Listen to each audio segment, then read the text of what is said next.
पुण्यातील वडगाव शेरी भागात एक साधं घर होतं, जे बाहेरून शांत वाटत असलं तरी आतून एकाकीपणाचा भार घेऊन उभं होतं. त्याच घरात राहत होती सुमती, एक अशी स्त्री जिच्या चेहऱ्यावर आयुष्याच्या 45 वर्षाच्या संघर्षाचा थकवा स्पष्ट दिसत होता. पण तरीही डोळ्यात एक शांत आणि दृढ निश्चय चमकत होता. तिचं आयुष्य म्हणजे एक वादळ होतं, दारूच्या व्यसनात आणि संशयाच्या भूताने पछाडलेल्या नवऱ्यासोबतचा. संसार कधीच कोसळला होता. तो सोडून गेल्यावर सुमतीने जगापुढे मान झुकवली नाही. तिने एकटीनेच तिच्या मुलीला नेहाला वाढवण्याचं व्रत घेतलं. दिवसभर ती भांडी घासायची, घराघरात मोलमजुरी करायची आणि संध्याकाळी भाजी विकून येणाऱ्या पैशांवर त्यांचा संसार चालायचा. तिचे हात नेहमीच घामाच्या धारांनी ओले असायचे आणि तिच्या डोळ्यात एकच स्वप्न होतं, तिची नेहा शिकून खूप मोठी व्हावी, स्वतःच्या पायांवर उभी राहावी आणि तिला जे सोसावं लागलं ते तिच्या नशिबी कधी येऊ नये. तिच्या प्रत्येक घामाच्या थेंबात नेहाला चांगलं आयुष्य देण्याचं स्वप्न होतं. नेहा दिसायला खूप सुंदर होती. ती कॉलेजमध्ये शिकायला गेल्यापासून तिच्या विचारसरणीत खूप बदल झाला होता. तिच्या मनात आईबद्दल नेहमीच एक राग असायचा. माझी आई अशी साधी का आहे?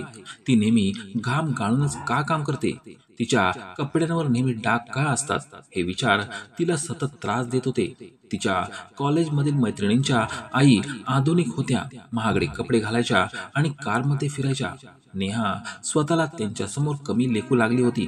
तिच्या मनात या विचारांचा एक मोठा डोंगर तयार झाला होता आणि याच विचारांमुळे ती तिच्या आईने तिच्यासाठी केलेल्या त्याग आणि कष्टाची किंमत विसरली होती. सुमतीने एक एक रुपया साठवून नेहाची शाळेची आणि कॉलेजची फी भरली होती. तिने स्वतःसाठी कधीच काही घेतलं नाही. तिच्या फाटक्या साडीतही तिला समाधान होतं, कारण ती साडी विकून आलेले पैसे नेहाला काहीतरी चांगलं देऊ शकले असते. मुलगी मोठी झाल्यावर तिला सोनं करून द्यावं लागेल, तिचं लग्न करून द्यावं लागेल, याच विचाराने ती पायी पायी करून पैसे जमा करत होती. पण नेहा मात्र याच्या पूर्ण विरुद्ध होती. कॉलेजमध्ये चांगल्या मित्रमैत्रिणींमध्ये मिसळण्यासाठी ती भरमसाठ पैसे उधळत असे. कॉलेजमध्ये गेल्यावर काही दिवसात तिची ओळख आकाश शिंदे नावाच्या एका मुलाशी झाली. आकाश दिसायला आकर्षक होता, महागडी बाईक होती आणि पैशांची उधळ करण्यात तो पुढे होता. त्याचे कपडे, त्याचे राहणीमान पाहून नेहा त्याच्याकडे आकर्षित झाली. हळूहळू ती त्याच्या प्रेमात पडली आणि दोघं नेहमी भेटू लागले. कॅफे, हॉटेल्स आणि चित्रपटगृहांमध्ये त्यांच्या भेटी वाढल्या. त्यांच्या नात्याला शारीरिक सुखाची लत लागली होती आणि या सगळ्यांसाठी पैशांची गरज होती. सुरुवातीला नेहा गुपचूप आईच्या पर्समधून पैसे काढायला लागली. कधी डब्यातून चोरून न्यायची. सुमतीच्या लक्षात हे येत होतं, पण मुलीचं मन दुखेल म्हणून ती शांत राहिली, दुर्लक्ष करत राहिली. पण जेव्हा पैसे घरात मिळेना असे झाले, तेव्हा नेहाने आईचं ATM कार्ड चोरून घेतलं. सुमतीला ATM ची फारशी माहिती नव्हती. आकाशच्या सांगण्यावरून नेहाने तिच्या आईच्या बँक खात्यातून 1.5 लाखांपेक्षा जास्त रक्कम काढून मौज मजा केली. आकाशलाही नेहाने केलेला हा खर्च आवडला, कारण त्यामुळे मित्रांमध्ये त्याची इमेज वाढली होती. एक दिवस सुमती बँकेमध्ये पैसे काढायला गेली. तिला नेहाला थोडं सोनं करून ठेवायचं होतं. बँकेच्या पासबुक मध्ये पैसे पाहताच तिच्या पायाखालची जमीन सरकली. तिच्या घामाचे आणि कष्टाचे पैसे कमी झाले होते. एका क्षणात तिच्या डोळ्यांसमोर तिने भोगलेल्या सगळ्या यातना, केलेला त्याग आणि पाहिलेली स्वप्न उभी राहिली. घरी आल्यावर तिचा चेहरा पूर्णपणे उतरला होता. त्या रात्री तिने नेहाला विचारले, नेहा, बँकेतून इतके पैसे कुठे गेले? नेहाला राग आला. आई, तुला नेहमी माझ्यावर संशय काय येतो? कॉलेजचे प्रोजेक्ट असतात, फी असते, मला पण जगायचं असतं, चांगलं आयुष्य जगायचं आहे. मुलीच्या या उत्तराने सुमतीच्या डोळ्यातून अश्रू वाहू लागले. मी दिवस रात्र मजुरी करून एक एक रुपया जमवते आणि तू असे पैसे उधळतेस? माझं सगळं स्वप्न तुडलंय आता. दोघींमध्ये भांडण विकोपाला गेलं. सुमतीने आकाश चांगला मुलगा नाही, त्याच्या नादी लागू नकोस, अभ्यासावर लक्ष दे, असं ओढून ओढून सांगितलं. पण नेहा ऐकायला तयार नव्हती.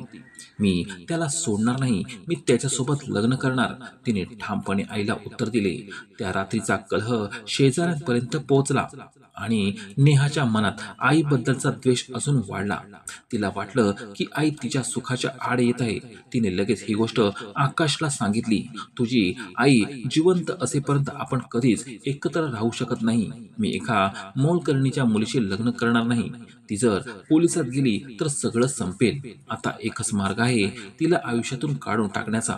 सुरुवातीला नेहा हादरली, पण काही दिवसातच तिचा निर्णय पक्का झाला. हो, तू म्हणतोस तेच करू. तिच्याशिवाय मीही मोकळी होणार नाही. मग त्यांनी खुनाचा कट रचला. 19 मे 2024 रोजी पहाटेची वेळ ठरली.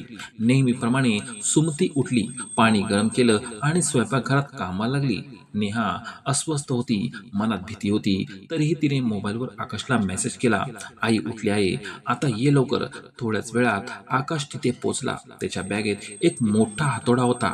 सुमती स्वयंपाकघरातून बाहेर येताच आकाशने मागून तिच्या डोक्यावर हातोड्याने जोरदार प्रहार केला. आई ग, अशी किंकाळी तिच्या ओठातून बाहेर पडली आणि ती खाली पडली. तिचा श्वास अजून चालू होता. तेव्हा नेहाने स्वतःच्या हाताने, स्वतःच्या स्कार्फने आईचं तोंड दाबून धरलं. सुमतीचे डोळे मोठे झाले. तिला प्रश्न पडले, हीच ती मुलगी का जिच्यासाठी मी जगले, जिच्यासाठी मी दुसरं लग्न केलं नाही? हीच माझा जीव का घेते?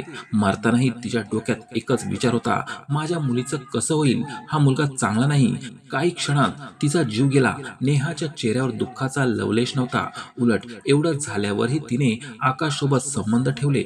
आता सगळं आपलं आहे, हे घर फक्त माझं आहे असं ती त्याला म्हणाली. नंतर दोघांनी मृतदेह बाथरूम मध्ये ओढला. खाली पाणी होतं आणि आई घसरून पडल्याचा बनाव केला. आकाश तेथून गुपचूप निघून गेला आणि नेहा मोठ्याने रडू लागली. शेजाऱ्यांना बोलू लागली. शेजारी धावत आले. सुमतीला रक्ताच्या थारोळ्यात पाहून ते हादरले, पण त्यांच्या मनात शंकेची पाल चुकचुकली. काही दिवसांपूर्वी भांडण त्यांनी ऐकलं होतं आणि नेहाच्या डोळ्यात खरं दुःख दिसत नव्हतं. मुंबईहून सुमतीचे भाऊ आले.